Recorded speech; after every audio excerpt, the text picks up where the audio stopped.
Hello, my name is Barbara. I am a behavior tech, and today we're going to talk about the 7 dimensions of ABA.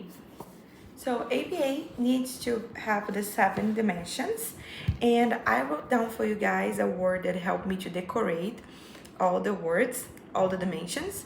So the word will be cab gauge. C as a conceptually systematic, A as applied, B as a behavioral, G as a generality, A as analytic, T as a technological, and E as effective.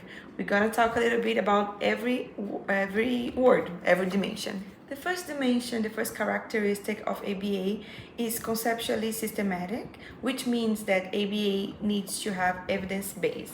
So we have some conceptions, concepts such as punishment, reinforcement.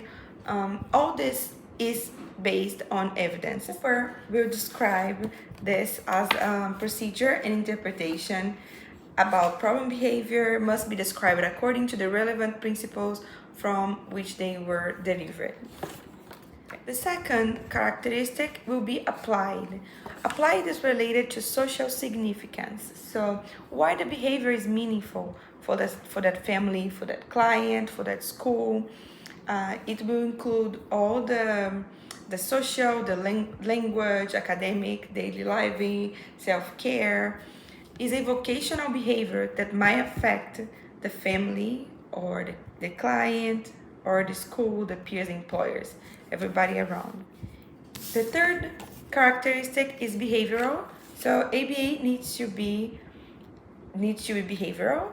The behavior needs to be observable and measurable, and it needs to be a behavior that needs an improvement. Cannot be a similar one. Have to be direct the behavior that needs to be changed. The behavior analyst will conduct a study about the behavior that needs to be changed.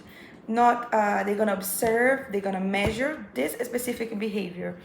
They will not do indirect ways to understand this behavior. Need to be direct. The fourth one is a generality, and it means that the behavior needs to be seen in different settings.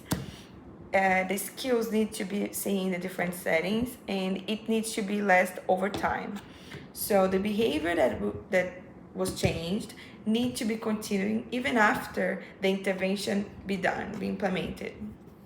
The 51 is the analytic, which is related to the data that we as a RBT or behavior analyst will be taking from the client.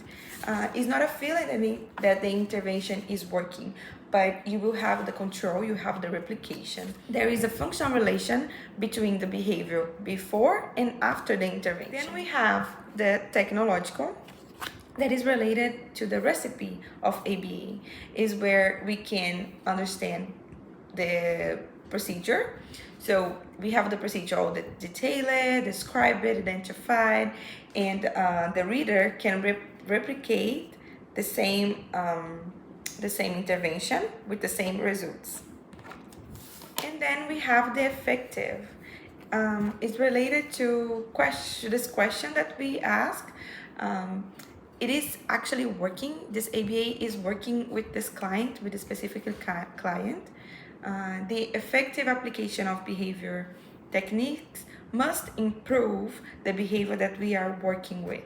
So it's basically we understand if the intervention is working with our client to make this effective.